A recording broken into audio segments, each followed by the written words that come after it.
धारा तथा अनुगमन वेग में संबंध। धारा क्या है तो I और किस में संबंध निकालना है, I बिटवीन, ऐसे तो अंग्रेजी हमको कम ही आता है लेकिन लिख देते हैं I बिटवीन VD, यानी कि VD और I के बीच में संबंध हमको निकालना है। ये कैसे निकालेंगे, देखिए हमको एक फार्मूला मालूम है, I बराबर क्या होता है Q बटा में A, Q बटा में T, आवेश बटा समय। ये अभी हम निकालें एक फार्मूला, अभी हम समझे थे, धारा तो हमको समझ में आया था। अगर हमको कहीं से Q मालूम चल जाए तो हम क्या निकाल लेंगे, धारा निकाल लेंगे। देखिए हम अब VD को Q के पदों में बदलते हैं, देखिए कैसे बदलेंगे। अब मान लीजिए इसके लिए तो हमको चालक तार बनाना पड़ेगा, कहाँ, जिससे कि तभी हम VD को समझ पाएंगे, अनुगमन वेग को तभी समझ पाएंगे। तो हम ये चालक तार बना लिए, समझ रहे हैं कि नहीं, ये चालक तार है कोई। हम मान लेते हैं कि इलेक्ट्रॉन है इसमें जो कि इधर गति कर रहे हैं। किस वेग से गति कर रहे हैं तो VD वेग से गति कर रहे हैं। हम मान लेते हैं चालक की लंबाई क्या लिए हैं, हम L लिए हैं, L लंबाई का कोई चालक तार ले लिए हैं, तार समझते हैं नहीं, तार है, चालक है, समझ में आया। तो ये L लंबाई का चालक तार ले लिए हैं। अब तार जो है इसका क्षेत्रफल हम मान लेते हैं, इसका क्षेत्रफल क्या है तो ये A है, इसका क्षेत्रफल हम मान लेते हैं A है। हम मान लेते हैं कि इस तार में जो मुक्त इलेक्ट्रॉनों की संख्या है, आवारा इलेक्ट्रॉनों की संख्या है, यहाँ पे लिखिएगा माना एकांक आयतन में मुक्त इलेक्ट्रॉनों की संख्या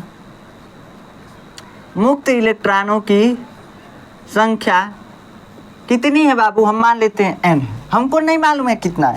हम जानते हैं एकांक आयतन का मतलब 1 मीटर लंबा, 1 मीटर चौड़ा, 1 मीटर ऊंचा, ऐसे डब्बा, इतना हम आयतन इस तार के अंदर कहीं काटे थे बीच में। हमको मालूम चला कि इसमें n इलेक्ट्रॉन है, हमको नहीं मालूम है कितना इलेक्ट्रॉन है, मान लिए n इलेक्ट्रॉन है। तो हम माने कि इस तार के एकांक आयतन में कितने इलेक्ट्रॉन है, n इलेक्ट्रॉन है। कितने इलेक्ट्रॉन बाबू, n इलेक्ट्रॉन है।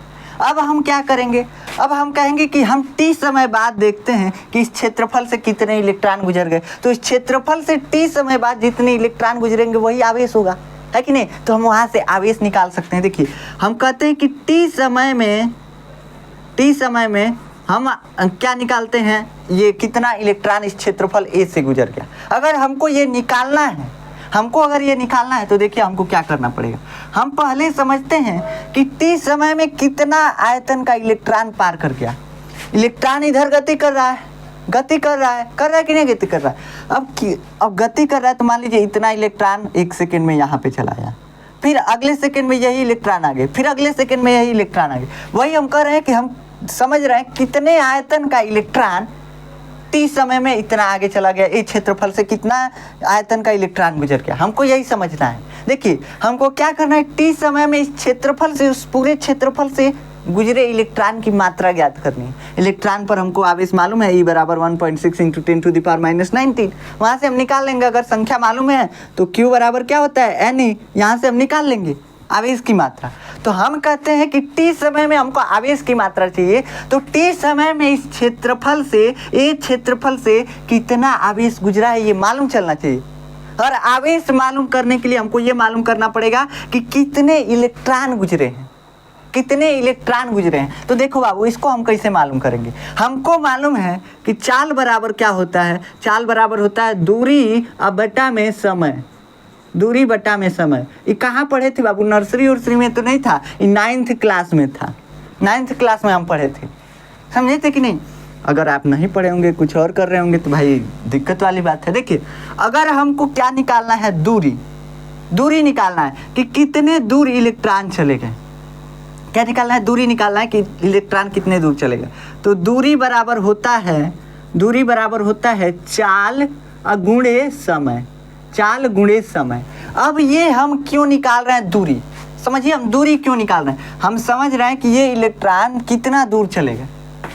अगर हम ये दूरी निकाल लेते हैं मतलब हमको लंबाई मालूम चल जाएगा, आयतन का, इस तार का कितने आयतन का इलेक्ट्रॉन, मान लीजिए इतने इलेक्ट्रॉन गए हैं तो कितने लंबाई के इलेक्ट्रॉन इधर चले गए हैं, इस क्षेत्रफल से गुजर गए हैं, वो हमको लंबाई मालूम चल जाएगा, है कि नहीं। इससे अगर लंबाई मालूम चल गया और क्षेत्रफल मालूम चल गया तो आयतन भी मालूम चल जाएगा। अगर आयतन मालूम चल जाएगा तो हमको मालूम है कि एकांक आयतन में n इलेक्ट्रॉन है, तो उस आयतन में n से गुणा कर देंगे, इलेक्ट्रॉनों की मात्रा ज्ञात हो जाएगी। समझ में आ गया कि नहीं आ गया? देखिए हमको मालूम है कि एक डब्बा में 50 गो मिठाई, एक डब्बा में 50 गो मिठाई, हम कहे कि 10 डब्बा में कितना मिठाई, तो 500 मिठाई, गुणा कर दिए 10 गुणे 50, वही ना किए। तो हमको मालूम है कि एकांक आयतन में n इलेक्ट्रॉन, मालूम है कि एकांक आयतन में n इलेक्ट्रॉन, तो t समय में जितना आयतन इलेक्ट्रॉन घसकेंगे, उसमें जितना इलेक्ट्रॉन होंगे वही तो घसकेंगे। t समय में जितना आयतन के इलेक्ट्रॉन एक क्षेत्रफल से गुजर जाएंगे, वो जो आयतन में रहेंगे वही तो गुजरेंगे। तो हमको मालूम करना है कि इतने आयतन में कितने इलेक्ट्रॉन थे, मालूम करना है, जितने थे वही गुजरेंगे, सिंपल सा बात है। तो देखो अगर हमको लंबाई मालूम चल जाए तो क्षेत्रफल मालूम है, हमको मालूम है कि आयतन क्या होता है, क्षेत्रफल गुणे लंबाई। बेलन का आयतन, बेलन का आयतन क्या होता है, हम निकालते हैं pi R square H, pi R square H, यही होता है ना। अब देखिए पाई आर स्क्वायर ये क्या है, तो ये है सर्किल का एरिया है, ये क्षेत्रफल है, क्षेत्रफल है। तो हम इस क्षेत्रफल को सीधा ए मान लिए हैं, पाई स्क्वायर नहीं माने हैं, पाई आर स्क्वायर नहीं माने। और एच क्या है, तो बेलन की हाइट यानी लंबाई। तो अगर हमको ये दोनों चीज़ें मालूम चल जाएं, दोनों चीज़ें मालूम चल जाए तो हम आयतन निकालेंगे। देखिए कैसे निकालते हैं, हम कहते हैं कि टी समय में इलेक्ट्रॉनों द्वारा चली गई दूरी कितनी होगी बाबू, चाल कितना है, तो चाल हमको मालूम है VD, चाल गुणे समय होता है, और कितने समय में, T समय में, तो VD इंटू T, इसको हम सीधा VDT लिख दे रहे हैं, VDT। अतः क्या लिखेंगे कि T समय में ये क्षेत्रफल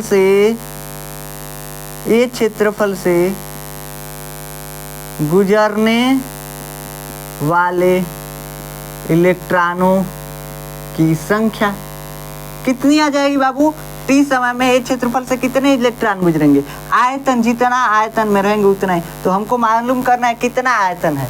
एकांक आयतन में n इलेक्ट्रॉन, एकांक आयतन का मतलब 1 मीटर स्क्वायर में n इलेक्ट्रॉन है। मान लीजिए 1 मीटर स्क्वायर में कितने इलेक्ट्रॉन थे, 10।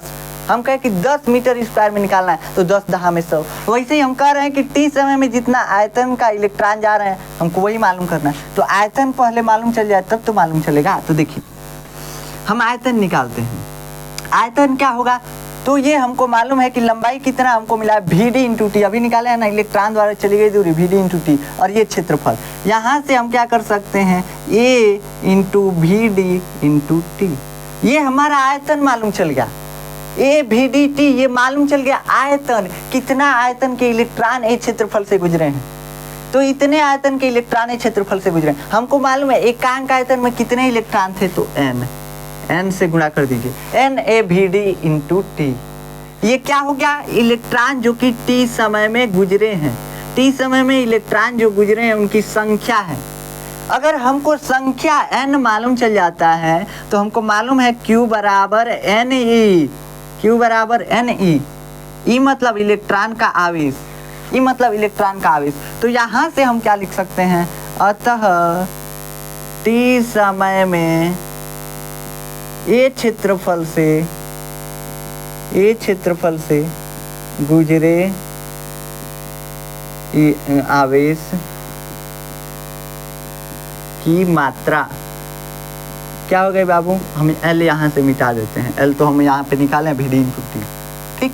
तो गुजरे आवेश की मात्रा क्या होगी, तो हमको मालूम है क्या, अगर इस n, ये पूरा क्या है, इलेक्ट्रॉन की संख्या निकाले हैं, ये पूरा क्या है, इलेक्ट्रॉन की संख्या है। Q बराबर N होता है ना, N क्या है, इलेक्ट्रॉनों की संख्या, वैसे ये पूरा इलेक्ट्रॉन की संख्या हम निकालें। हमको मालूम था कि एकांक आयतन में n इलेक्ट्रॉन, इसलिए AVD इंटू टी आयतन में n into AVD into T electron. समझ में आया, जैसे बोल रहे हैं एक डब्बा में 10 गो मिठाई, 10 गो में कितना, 100, वैसे ही कह रहे हैं कि एकांक आयतन में n इलेक्ट्रॉन, तो AVDT आयतन में कितना इलेक्ट्रॉन, n से गुणा, खत्म बात, वही किए हैं। समझ में आ रहा है ना। अब यहाँ पे अगर हम ई से गुणा कर दें, एन ई है ना, तो ई से अगर गुणा कर दें और ये पूरा एन है, ये पूरा एन है यानी इलेक्ट्रॉनों की संख्या है, तो क्या लिख सकते हैं NaVdT, और गुणा किससे है तो ई से यानी इलेक्ट्रॉन का आवेश। इसको हम सीधा इसे लिख सकते हैं Ne, को यहाँ पे लिख दीजिए NeAVD और T। समझ में आया, NeAVDT। हमको मालूम है बाबू I बराबर लिखिएगा, चूंकि I बराबर Q बटा में T। यहाँ से हम क्या लिख सकते हैं, I बराबर आवेश, ये हमको मालूम चल गया NeAVD इंटू T, और बटा में T, T से T मर गई ना, ठीक ना। अब भाई बचा, क्या बच गया बाबू, I बराबर NeAVD। Vd क्या है, अनुगमन वेग है। अब देखिए अनुगमन वेग के पदों में धारा का समीकरण आ गया, तो यही क्या है, अनुगमन वेग और विद्युत धारा में संबंध है, यही इनका रिलेशन है। बहुत अच्छा रिलेशन है, समझ में आया। ये हर जगह पूछा जाता है, कहीं कहीं पूछ दिया जाएगा धारा घनत्व और अनुगमन वेग में संबंध। तो हमको मालूम है धारा घनत्व I/A होता है, I/A बराबर होता है J। हम यहाँ पे क्या लिख देते हैं I/A, लेकिन एक तरफ A से भाग देंगे तो दोनों तरफ भाग देना पड़ेगा, ताकि इक्वेशन में कोई अंतर ना आए। तो दोनों तरफ A से भाग दे दिए, दोनों तरफ A से भाग देने पे A मर जाएगा, इधर का I/A इधर का क्या बन जाएगा, J बन जाएगा, और J बराबर क्या होता है NeVd। तो ये दोनों रिलेशन आपको रखना पड़ेगा याद, जैसे अपना रिलेशन रखते हैं आप याद। समझ में आया, ठीक। तो इन दोनों रिलेशन को याद रखना पड़ेगा। ये रिलेशन सबसे इम्पोर्टेंट है, धारा और अनुगमन वेग में संबंध। अगर ये निकल गया तो धारा घनत्व और अनुगमन वेग में संबंध तो ऐसे ही निकल जाएगा। ये अगर आपको समझ में आया है तो आशा है कि समझ में आ गया होगा। बस यहीं पे थोड़ा सा मैथ लगाना है। मैथ वाले लोगों को नहीं कॉम्प्लेक्सिटी लगी होगी, यहाँ पे बायो वाले को थोड़ा सा लगी होगी।